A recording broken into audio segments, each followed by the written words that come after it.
Panther सेनेच्या माध्यमातून आंबेडकर चळवळीची ही सुरुवात आदरणीय दीपकभाईंनी या महाराष्ट्रामध्ये नव्याने परत पुन्हा उभी केली। मित्रांनो, ऑल इंडिया पॅन्थर सेना ही शोषित पीडित वंचित बहुजनांनाच नाही तर सर्व समाजाला एकत्र घेऊन जाण्याचं काम आदरणीय दीपकभाईंनी या महाराष्ट्रामध्ये केलं। आणि या महाराष्ट्रामध्ये ज्या पद्धतीने आता हे संघर्षच आपल्या 5वीला पुजलेला आहे, त्यामुळे या ठिकाणी बसलेले सगळे आमचे तरुण बांधव आहेत, माता भगिनी आहेत, या उन्हाचा या सभेला जेवढा मोठा प्रस्ताव आमच्याकडे नाही, कारण आदरणीय दीपकभाई केदार कोणाचे दलाल नाहीत। एका शेतकरी मजूर ऊस तोड्याचे एक मुलगा आहे आणि त्या या महाराष्ट्रामध्ये त्यांनी या समाजाला वाचवण्यासाठी, संविधान वाचवण्यासाठी जी लढाई त्यांनी हातामध्ये घेतली आणि संघर्ष गेल्या 15 वर्षापासून हा रस्त्यावरचा संघर्ष करून कार्यकर्त्याकडनं, समाजाकडनं एक पायी जमा करून या समाजाला वाचवण्याचा तिढा त्यांनी या महाराष्ट्रामध्ये उभा केला।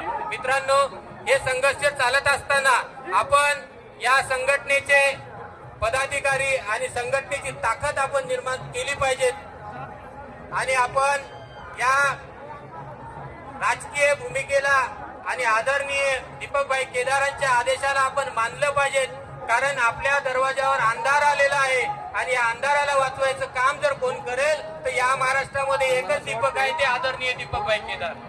मित्रांनो, आपण या मागच्या झालेल्या निवडणुकीचा आपण आढावा घेतला असेल।